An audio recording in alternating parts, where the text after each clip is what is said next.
jadi kayak aduh berhentinya kerja, dan kayak orang-orang tuh selalu menganggap dirinya tuh kayak aduh kurang pas nih dengan yang diambil. Pertanyaan selanjutnya nih Kak, kalau timnya sudah mulai menolak, terus andalan apa yang Kakak pakai untuk merangkul mereka dan meyakinkan bahwa perubahan itu perlu? Biasanya jurusan dengan harus mampu menjelaskan dan mendengarkan dengan para pegawai. Biasanya kita harus mampu mengajak berdiskusi mereka dengan cara yang santai, seperti mengajak mereka ngopi, agar mereka mampu berdiskusi dengan kita dan mereka mampu menjelaskan mengapa mereka sangat khawatir dengan yang namanya perubahan.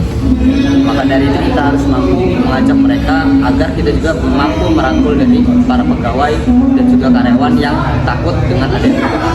Dan kemudian kita harus mampu menjelaskan dengan tujuan dan juga visi dari perubahan tersebut dilakukan. Pertanyaan terakhir nih Kak, menurut pengalaman Kakak, hal apa yang paling sering menjadi masalah yang membuat proyek perubahan sering gagal atau lambat?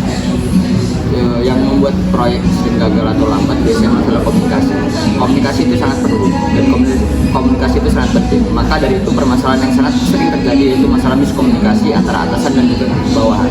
Atasan biasa selalu menyampaikan informasi dengan tepat, tetapi ketika sudah sampai bawah, komunikasi yang dilakukan sudah berbeda, dan apa yang disampaikan oleh bawahan ke yang paling bawah itu lebih berbeda. Maka dari itu atasan harus sering monitoring tentang apa yang sedang dilakukan masalah komunikasi atau apapun, agar komunikasi yang disampaikan itu sesuai dengan yang terjadi di situasi pekerjaan.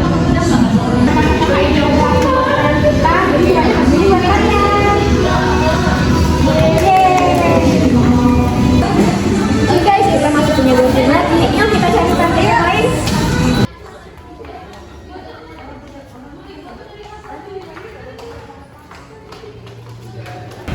Halo kakak, 2 minggu ini buat kalian. Kalau kalian bisa jawab pertanyaan dari kita, mau nggak? Mau.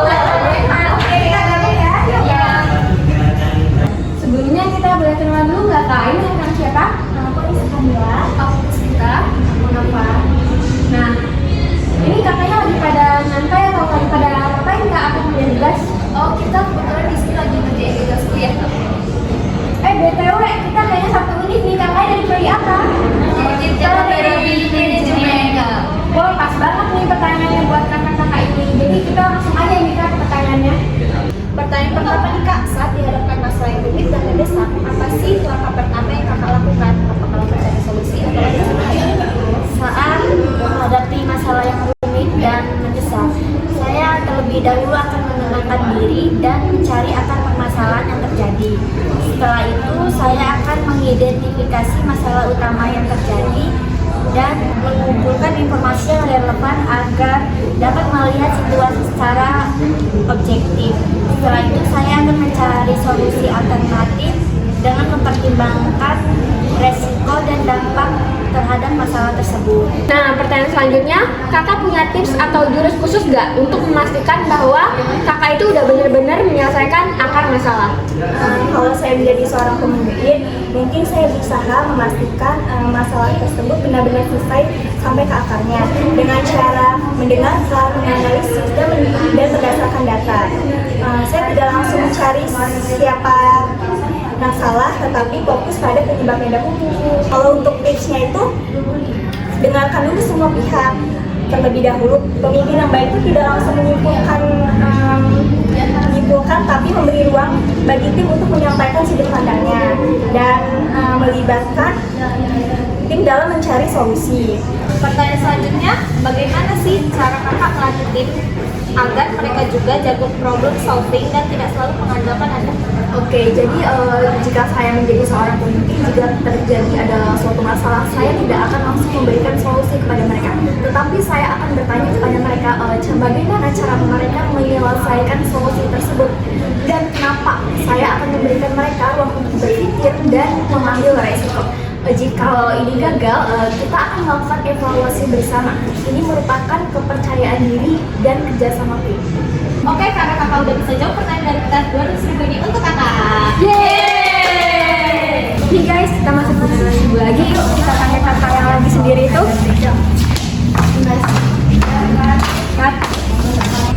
Kak, 200.000 ini buat kakak. Kalau kakak bisa cerita dari kita nih, mau nggak? Oh, boleh.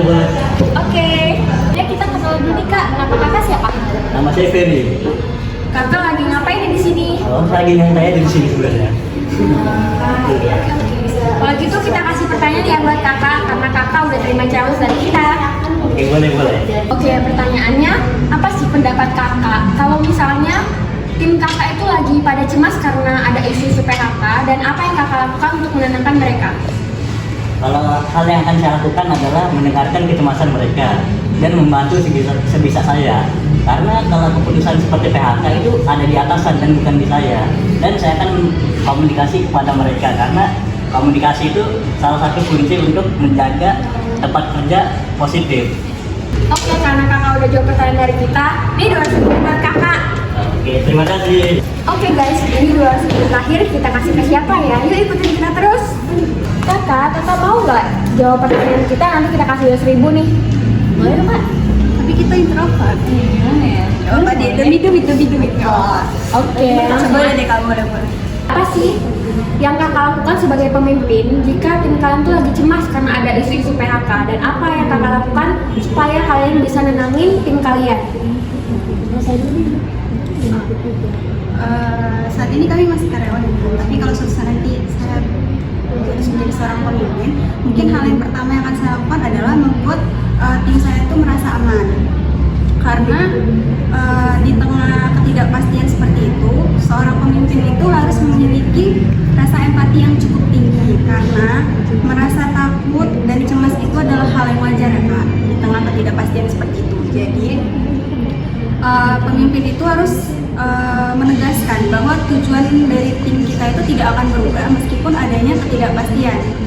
Saya juga akan memberikan informasi yang transparan kepada tim saya supaya mereka itu tidak memiliki pemikiran-pemikiran yang aneh-aneh yang mereka dengar tentang isu-isu yang beredar di luar sana. Jadi mereka tuh akan merasa aman gitu Kak, karena didengarkan. Oke, baik, bagus sekali ya kak jawabannya. Terima kasih.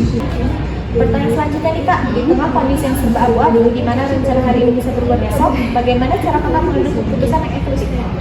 Oke, baik. Jadi jika saya sebagai seorang pemimpin ya, yang pasti saya tuh nggak mau terlalu kaku terhadap rencana yang saya buat sendiri. Terus itu selanjutnya mungkin saya akan membuat rencana jangka pendek agar kedepannya itu bisa disesuaikan gitu jika ada perubahannya. Selain itu juga mungkin saya bakal melihat data ataupun informasi terbaru. Jadi kayak bukan cuma perkiraan aja gitu ataupun omongan orang aja gitu. Dan juga saya kedepannya bakal melihat ataupun mikirin ya risiko yang paling kecil agar jika ada dampak ataupun kesalahan itu bisa diperbaiki lebih mudah gitu. Oke, sebagai penutup, apa sih satu kata atau mantra yang selalu Anda pegang teguh saat menghadapi tantangan atau memimpin di masa sulit? Mantra saya itu teguh pada tujuan tapi fleksibel pada cara. Karena selama kita tahu tujuan akhir kita itu apa, kita bisa mencoba berbagai macam cara untuk mencapai tujuan kita tanpa takut dengan perubahan yang mungkin akan terjadi di tengah jalan Kak. Dan juga kita harus melibatkan tim, karena tim itu berarti kita tidak sendirian. Kita harus kompak bersama tim untuk mencapai tujuan bersama. Oke, karena kakak berhasil jawab pertanyaan kita, ini 200 ribunya kita kasih ke kakak. Terima kasih banyak Kak. Lumayan Kak bisa bayar kopi nih. Dalam menjalani kehidupan kita sebagai mahasiswa, tantangan dan hambatan bukan suatu hal yang harus dihindari. Tantangan dan hambatan harus kita jadikan motivasi untuk kita belajar dan berpikir secara kritis. Dukungan dari lingkungan adalah hal yang terbaik untuk menghadapi suatu tantangan dan juga hambatan. Karena tantangan dan hambatan bukan suatu hal yang harus kita hindari sebagai mahasiswa. Kita harus mampu belajar dari sebuah tantangan dan juga hambatan agar kita mampu menuju jalan yang kita inginkan dan menjadi sukses seperti apa yang kita inginkan. Oke guys, selesai juga interview kita hari ini. Jangan lupa ikutin kita terus untuk challenge selanjutnya. Bye!